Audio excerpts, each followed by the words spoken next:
সেই অংশগ্রহণকে অবিস্মরণীয় করে রাখতে আমাদেরকে ইতিহাসের পাতায় তাদেরকে তুলে রাখতে হবে। এটি গণ অভ্যুত্থান এবং বিপ্লবের পরবর্তী একটি অত্যন্ত গুরুত্বপূর্ণ কাজ। যদি আজকে আমরা এই রেকর্ড রাখার কাজটা করতে না পারি, আমরা টুকে রাখার কাজটা করতে না পারি, ইতিহাস লেখার কাজটা করতে না পারি, তাহলে আজকের এই বিবরণ পরবর্তী সময়ে বিকৃত হয়ে যাবে।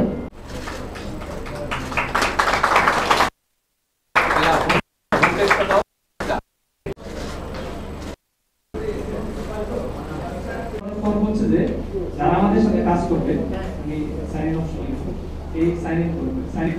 প্রত্যেকটা ইউনিভার্সিটিতে আমরা রিপ্রেজেন্টেটিভ নিয়োগ করছি, ডিস্ট্রিক্ট রিপ্রেজেন্টেটিভ, প্রত্যেকটা জেলা ভিত্তিক আমরা ডিস্ট্রিক্ট রিপ্রেজেন্টেটিভ প্রতিনিধি, জেলা প্রতিনিধি নিয়োগ দিচ্ছি। করার মতো কোয়ালিফাইড কিনা বা তার কোনো সে আসলে রানিং স্টুডেন্ট কিনা এটা ভেরিফাই করার পর আমরা হচ্ছে তাকে আমাদের। আমি প্রথমেই জাহাঙ্গীরনগর বিশ্ববিদ্যালয়ে কেন রেড জুলাই তার যাত্রা শুরু করলো, সারা দেশে গড়ে ওঠা স্বতঃস্ফূর্ত গণ অভ্যুত্থানে জাহাঙ্গীরনগরের ভূমিকা কি, সেই বিষয়টি একটু ব্যাখ্যা করার চেষ্টা করব। কোটা সংস্কার আন্দোলন যখন শুরু হয় তখন অন্য সকল বিশ্ববিদ্যালয়ের মতো জাহাঙ্গীরনগর বিশ্ববিদ্যালয়ে আমরাও আন্দোলন শুরু করি। 15 জুলাই যখন ন্যাক্কারজনক হামলা ঘটে, অসংখ্য বিশ্ববিদ্যালয়, অনেকগুলো বিশ্ববিদ্যালয়ে শিক্ষার্থীদের উপর হামলা করা হয়, তাদের রক্তাক্ত করা হয়, তখন আমরাও রক্তাক্ত হই, হামলার শিকার হই। আমরা আমাদের ভিসি মহোদয়ের, তৎকালীন ভিসি মহোদয়ের বাড়ির সামনে গিয়ে আশ্রয় গ্রহণ করি, আমাদেরকে আশ্রয় দেওয়া হয়নি। সেখানেই আমাদেরকে বহিরাগত সন্ত্রাসী এনে হত্যার উদ্দেশ্যে ককটেল, বোমা, গুলি, শটগান নিয়ে আক্রমণ চালানো হয় এবং সবগুলো হলের শিক্ষার্থীরা, জাহাঙ্গীরনগর বিশ্ববিদ্যালয়ের প্রত্যেকটি হলের শিক্ষার্থীরা দলে দলে নেমে এসে সেই সময় খুনি সন্ত্রাসীদেরকে ক্যাম্পাস থেকে বিতাড়িত করে কয়েক ঘন্টার মধ্যে। সারা দেশে 15 জুলাই রাত্রে সর্বপ্রথম জাহাঙ্গীরনগর বিশ্ববিদ্যালয় তার নিজস্ব পরিসরে, তার নিজস্ব ক্যাম্পাসে ছাত্র গণ অভ্যুত্থান ঘটায় এবং সফল হয়। পরবর্তীতে এই ঘটনাটি 5 আগস্ট সারা দেশে ঘটে এবং জাতীয়ভাবে এই ঘটনাটির পুনরাবৃত্তি আমরা দেখতে পাই, যা শুরু হয়েছিল জাহাঙ্গীরনগর বিশ্ববিদ্যালয়। এবং তার পরবর্তীতে শুরু হয় এক লুকোচুরি খেলা। আমরা দিনের বেলায় ছাত্ররা জড়ো হয়ে আমরা প্রোগ্রাম করতাম, আন্দোলন করতাম, সন্ধ্যা হতেই আমাদেরকে আত্মগোপনে চলে যেত হতো। আত্মগোপনে আমাদের আশ্রয় দিত আশেপাশের অঞ্চলগুলোর স্থানীয় জনগণ। আমরা তাদেরকে চিনতাম না, তারাও আমাদেরকে চিনতেন না। এটা মুক্তিযুদ্ধের মতো একটি পরিস্থিতি ছিল।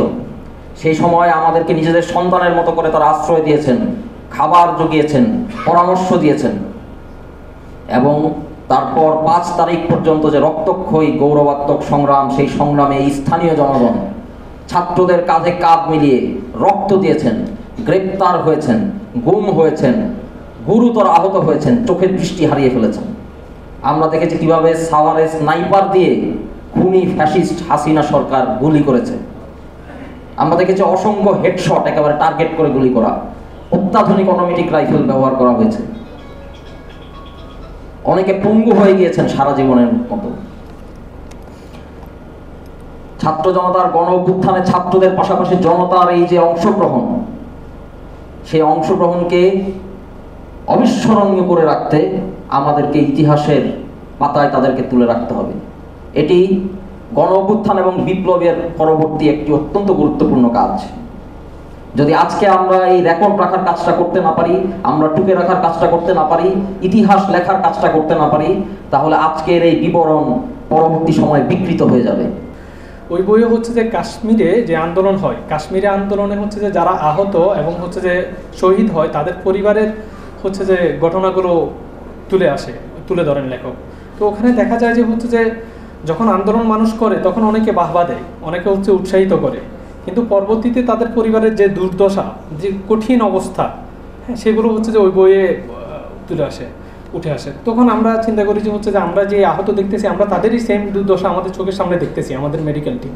তখন আমরা চিন্তা করি হচ্ছে যে এই আহত এবং তাদের জন্য হচ্ছে কাজ করার জন্য আমরা কী করতে পারি, এটা নিয়ে আমরা স্যারের কাছে হচ্ছে যে আলোচনা করতে যাই। স্যার তখন হচ্ছে যে আসলে এত বড় একটা কাজ আমাদের পক্ষে করা কত কঠিন ছিল।